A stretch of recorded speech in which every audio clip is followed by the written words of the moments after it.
नमस्कार, आप देख रहे हैं कैपिटल न्यूज। मैं हूं प्रफुल्ल गिरी। पलामू से आज एक ऐसी खबर सामने आई है जिसे आप सुनकर नहीं समझ सकते। इसे आपको महसूस करना होगा।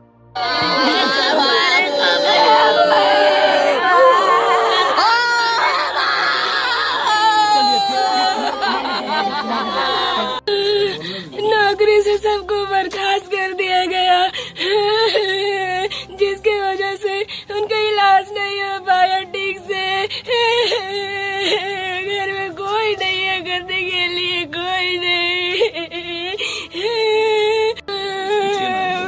पापा का इलाज नहीं हो पाया, पैसा गया भाव में। आंखों के आंसू अब सूख चुके हैं, लेकिन सुर्ख आंखों में दर्द साफ झलक रहा है। यह दर्द सिर्फ पिता को खोने का नहीं है, बल्कि उस बेबसी का है जब इलाज की जरूरत थी और जेब खाली थी।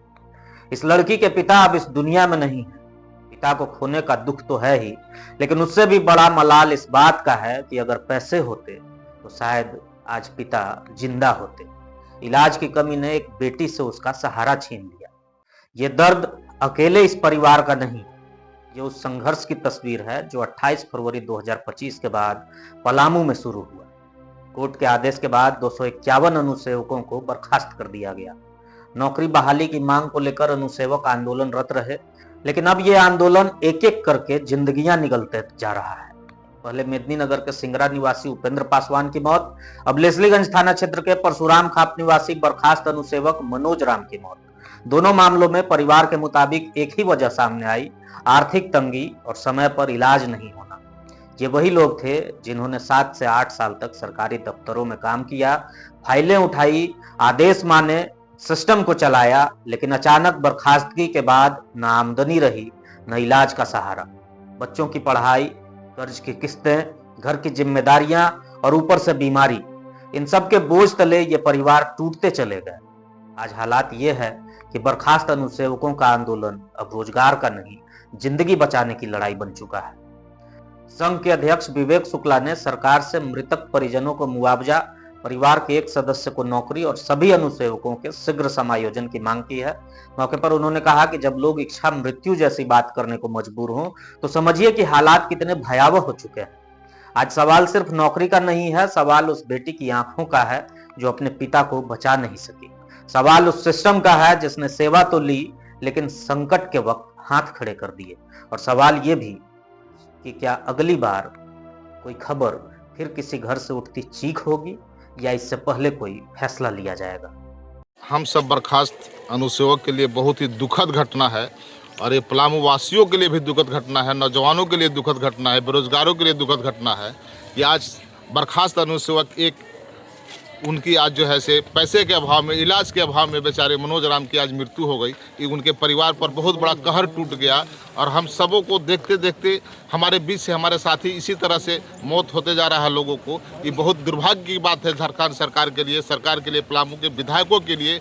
यहाँ के प्रतिनिधियों इस पर कोई ध्यान नहीं दे रहे हैं। यहाँ के नेता, विधायक, मंत्री भी हैं हमारे पलामू के, लेकिन अभी सब बैठे हुए हैं, मर रहे हैं भूखे हम लोग, लेकिन उस पर ध्यान देने वाला नहीं है। उसी कड़ी में मनोज राम की आज मौत हो गई है। बहुत दुखद घटना है, बहुत दुर्भाग्य है। ये थू करना चाहिए सरकार पर।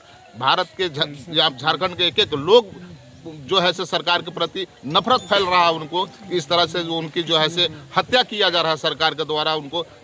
इसलिए हम मांग करते हैं कि समायोजन करके बाकी लोगों को जीवन को बचा लीजिए। महोदय ठाकुर हुआ, अभी हम लोग आए हुए हैं लेस्लीगंज थाना के परशुराम खाप गाँव में। यहाँ हमारे बर्खास्त अनुसेवक मनोज राम के देहांत हो गई है।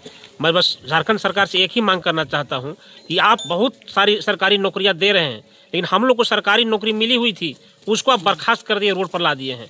अब इसी कड़ी में हमारे 2 साथी डेथ कर गए टेंशन से। बहुत लोग बैंक से लोन ले रखा है बेटी की शादी करने के लिए, घर बनाने के लिए, लेकिन उनका बैंक से दबाव और आगे का दिनचर्या उनका नहीं चल पा रहा है। बस सरकार से यही मांग करेंगे कि हम लोग को समायोजन करें, नहीं तो बहुत सारे लोग एक सब देहांत हो जाएंगे और बहुत लोग बेड पर अभी पड़े हुए हैं।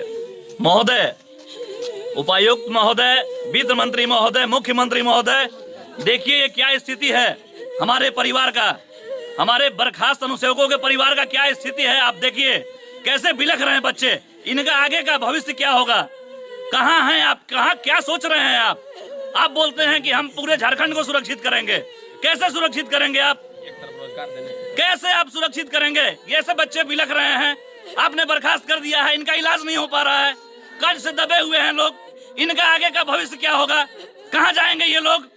मैं बार बार आग्रह कर रहा हूँ महोदय, मुख्यमंत्री महोदय, मैं आपसे बार बार आग्रह कर रहा हूँ, वित्त मंत्री महोदय, मैं आपसे बार बार आग्रह कर रहा हूँ, उपायुक्त महोदय, मैं आपसे बार बार आग्रह कर रहा हूँ कि आप पूरे जो भी बर्खास्त अनुसेवक हैं उनको समायोजित कीजिए और जो हमारे बीच से दिवंगत हो गए हमारे साथी, उनके परिवार को अनुकंपा दीजिए और अनुकंपा के आधार पर उनको नौकरी दीजिए, उनका जो भी पावना बनता है आप उनको देके उनको सुरक्षित करने का काम कीजिए महोदय।